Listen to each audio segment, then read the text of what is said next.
All right. This problem asks us to find the derivative and the tangent line for this function at the value of x equals 4.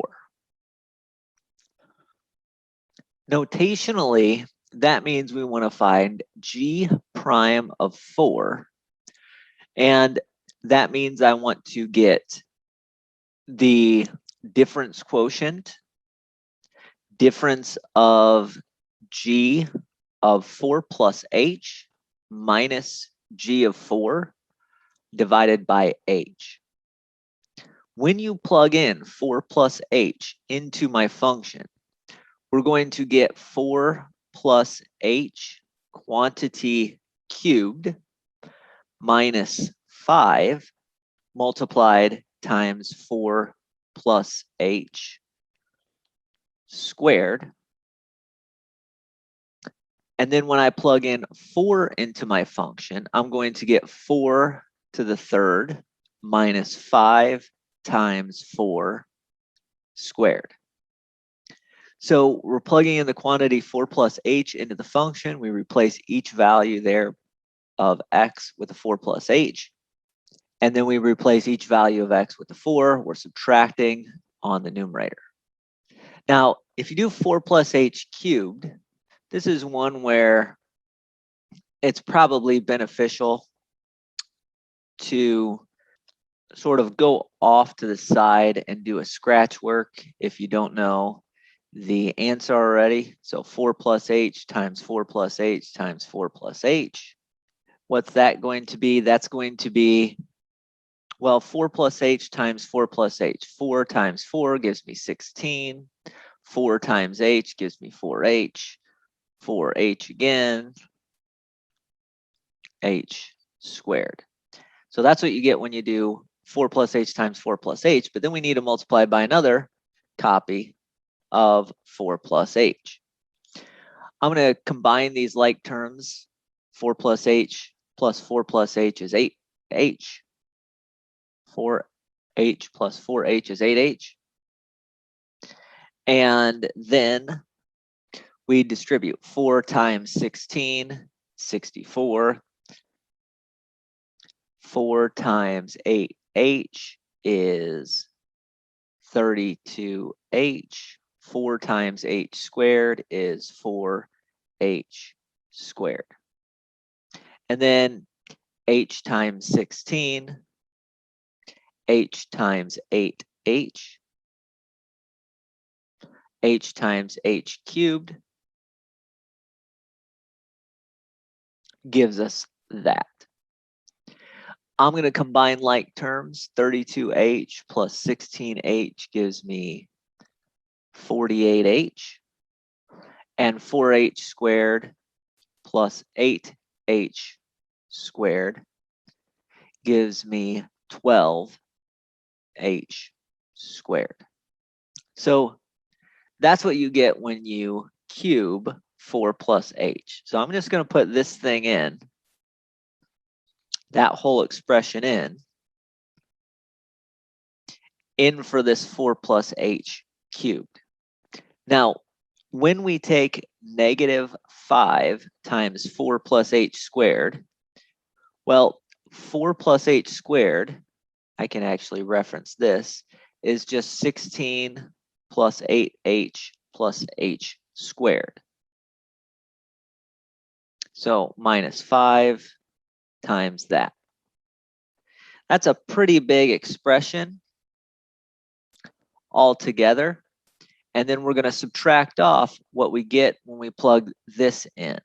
If you do 4 to the third minus 5 times 4 squared, you should end up with a negative 16.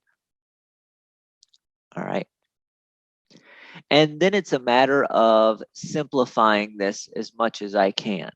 So I'm going to take this whole expression on top and just simplify and simplify and simplify until I can get something that I can understand. So When I distribute a -5 into the parentheses, -5 times 16 is -80. -5 times -8 is -40, so we get a -40h. -5 times h squared is -5h squared. And then minus a -16, I'm just going to call that a +16. And then I'm going to start combining like terms. So I'm going to do this all at once. The h to the third is the only h to the third, the only thing that I'm raising to the third power there. Let's look at the h squareds. We get a 12h squared and a -5h squared. So I got +7h squared. Let's look at this, 48h minus 40h. So that's a +8h. And then our constant numbers, 64 minus 80, and then plus 16 gives me a 0. And as a good check, you should always get a 0 in the numerator if you've done that right. You shouldn't get constants, because what we really want to do is we want to divide each term by this h. So notice now we get 0 over 0 as our indeterminate form. So if I divide everything by h, I end up with an h squared plus 7h plus 8. This is a polynomial that I can plug the number 0 into. When you plug the number 0 into that, you get the value of 8. So all of that said and done, all of that algebraic manipulation gets you to see that g prime of 4 is equal to 8. Or in other words, the derivative of g at 4 is equal to 8.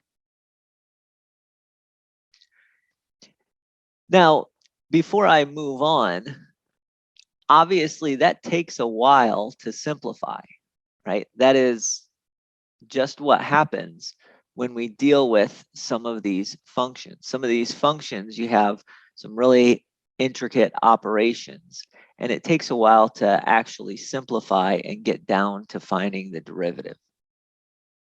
We'll see later that the derivative can be found through shortcut rules in a quicker manner.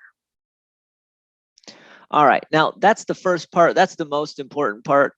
The second part of this problem asks you to find the tangent line. So that is some line that looks like y equals mx plus b. And we know that the slope of the line is equal to the derivative at 4, which is equal to 8 we just found. We know that this line goes through the point 4, -16. Now, how did I know if it's 4, -16? I just have to plug in 4 into my g of x.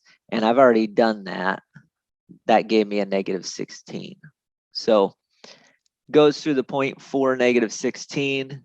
And so I can find the equation of the line by saying y equals 8x plus b.